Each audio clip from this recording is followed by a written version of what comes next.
बिस्मिल्लाहिर्रहमानिर्रहीम। अस्सलाम वालेकुम students, hope you will be fine. Students, आज हम पढ़ने जा रहे हैं वो है चैप्टर नंबर 2 का lecture number 2, occurrence of alkaline metal and the alkaline earth metal. तो बच्चों, सबसे पहले हम स्टडी करेंगे occurrence of the alkaline metals, mean कि ये मेटल्स कहाँ कहाँ पाई जाती हैं और ये किस फॉर्म में एग्जिस्ट करती हैं। तो सबसे पहले हम लेते हैं अल्कली मेटल्स को कि कहाँ कहाँ पाई जाती हैं। अल्कली मेटल्स, जैसा कि मैंने आपको बताया था कि ग्रुप 1A में जितने भी एलिमेंट्स हैं, जैसा कि lithium, sodium, potassium, rubidium, caesium और फ्रेंशियम, इनको हम अल्कली मेटल कहते हैं। और ये क्यों कहते हैं, ये प्रीवियस लेक्चर में भी बच्चों मैं आपको बता चुकी हूँ कि इसकी रीज़न ये है कि जब इन एलिमेंट्स को, जैसा कि सपोज करें मैं लिथियम लेती हूँ या सोडियम या फिर पोटाशियम, जब इन एलिमेंट्स को वाटर में रिजॉल्व किया जाता है then they can form the strong alkali और strong base. So these elements are called the alkali metal. For example, जब हम सोडियम को वाटर में डिसॉल्व करते हैं then it can form sodium hydroxide.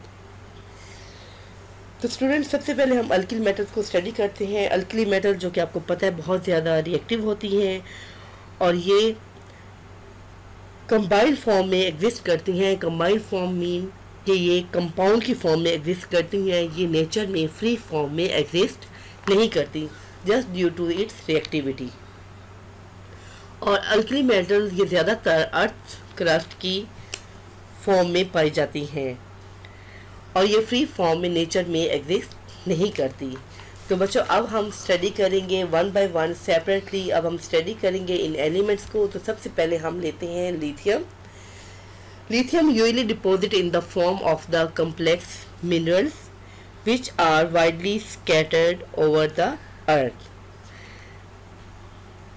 बच्चों, लिथियम में अगर हम देखते हैं तो लिथियम ये कॉम्प्लेक्स मिनरल्स की फॉर्म में एग्जिस्ट करता है और बहुत सारी मिनरल्स ऐसी हैं जिनका मेन पार्ट लिथियम होता है। और इसकी जो सबसे इम्पोर्टेंट जो मिनरल है उसका नाम है spodumene. So it usually deposit in the form of the complex minerals. Next है सोडियम और potassium. Sodium and potassium, these are the relative abundant in the earth crust. ये दोनों एलिमेंट्स, ये दोनों मेटल जो है, ये अर्थ क्रस्ट का 2.4% ये बनाते हैं और ये बहुत ज़्यादा अर्थ क्रस्ट में पाई जाती हैं। नेक्स्ट है रुबीडियम एंड सीजियम।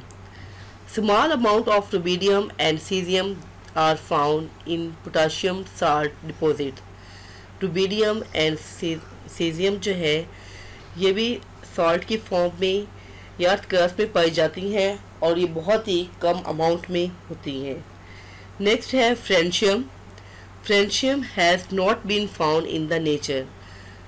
फ्रेंशियम जो है ये नेचर में एग्जिस्ट नहीं करता, जैसे कि बाकी तमाम एलिमेंट्स, जैसे कि लिथियम है, सोडियम, पोटाशियम, रुबीडियम, ये तमाम एलिमेंट्स नेचर में एग्जिस्ट करते हैं।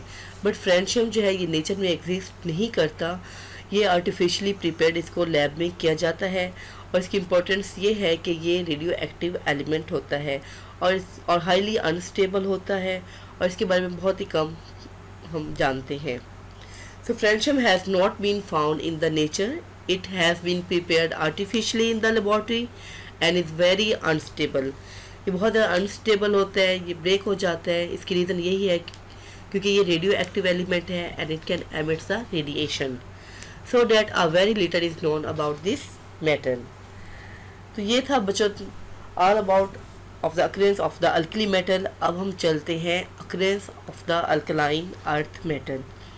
कि alkaline earth metal जो है ये कहाँ कहाँ पाई जाती हैं और ये किस फॉर्म में एग्जिस्ट करती हैं। अल्कलाइन अर्थ मेटल, जैसा कि आपको पता है कि इसमें beryllium, magnesium, calcium, barium, radium ये एलिमेंट्स पाए जाते हैं और ये तमाम एलिमेंट जो है ये बहुत ज़्यादा रिएक्टिव होते हैं।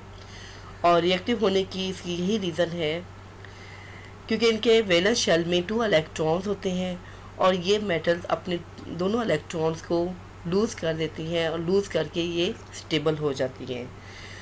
So alkaline earth metal are not found in the free state due to high reactivity. अपनी हाई रिएक्टिविटी की वजह से ये मेटल फ्री फॉर्म में एग्जिस्ट नहीं करती, बल्कि ये कंबाइंड फॉर्म में या फिर कंपाउंड की फॉर्म में नेचर में पाई जाती हैं। They occur widely distributed in the earth crust as the carbonates, silicates and the sulfate। और ये एलिमेंट्स ऐसे बेरिलियम या मैग्नीशियम इस फॉर्म में ये एग्जिस्ट नहीं करते, बल्कि ज़्यादातर जैसे कि magnesium carbonate, magnesium silicate, magnesium sulphates, तो मीन के कंबाइंड फॉर्म में ये एग्जिस्ट करते हैं। Magnesium and calcium with sodium and potassium are present in the rocks as a cation. Magnesium and calcium जितने भी एलिमेंट्स हैं they are present in the rocks in the form of the cation. For example magnesium chloride आप देख रहे हैं तो magnesium जो है it is the cation and chloride it is the anion. So these elements exist in the form of the cation. Cation it's mean which can carry the positive charge because these are the metals and these lose the electron. When these elements lose their electron, so they can carry the positive charge. Calcium is an essential constituent of many living organism। Calcium जो आपको पता है कि हमारे जो living organisms में exist करता है उनमें पाया जाता है, और ये जितने भी हमारे बोन्स हैं या टीथ वगैरह या एग शेल्स वगैरह होते हैं वो बेसिकली कैल्शियम से ही बने होते हैं। So it is found as a skeletal material in the bones, teeth and the egg shells। Magnesium is an essential constituent of chlorophyll। Magnesium chlorophyll का एक इम्पॉर्टेंट पार्ट जो होता है वो मैग्नीशियम होता है, और magnesium halides these are found in the sea water. Magnesium halide MgCl2 जैसे कि मैग्नीशियम क्लोराइड है, so it is present in the sea water. यही वजह है कि सी वाटर जो है वो साल्टी होता है, तो इसकी रीज़न यही होती है कि उसमें साल्ट की जो अमाउंट होती है, साल्ट की कंसनट्रेशन जो होती है वो बहुत ही ज़्यादा होती है।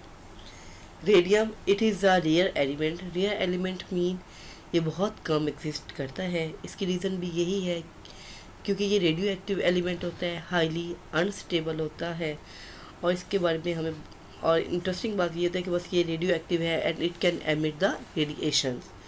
So it is of great interest because of its radio active nature. Thank you very much, students. This was all about the occurrence of the alkali metals and the alkaline earth metal. इसके अलावा बच्चों इसके table वगैरह भी दिए हुए हैं जिसमें आपको ये बताया गया है कि इनकी कौन कौन सी मिनरल्स हैं। तो जैसा कि मैंने आपको बताया था कि लिथियम जो है इसकी सबसे इम्पोर्टेंट और कमर्शियल जो सोर्स है या मिनरल जो है वो है स्पोडोमीन। सेम इसी तरह से कैल्शियम जो है, कैल्शियम को देख लें, इसकी भी डिफरेंट मिनरल्स होती हैं। तो ये बच्चों आपने तमाम ये मिनरल्स जो है वो बताई गई हैं और साथ में इनके फार्मूले भी दिए गए हैं टेबल में। आपने इनको याद करना है। इनमें सबसे इम्पोर्टेंट जो फार्मूला है एप्सम साल्ट ले लें या फॉस्फोराइट ले लें या स्पोडोमीन ले लें, तो ये MCQs में आपसे ये पूछे जाते हैं, तो आपने इनको अच्छी तरह से तैयार कर लेना है। Okay students, thank you very much. Stay home, stay safe, stay healthy. अल्लाह हाफिज़।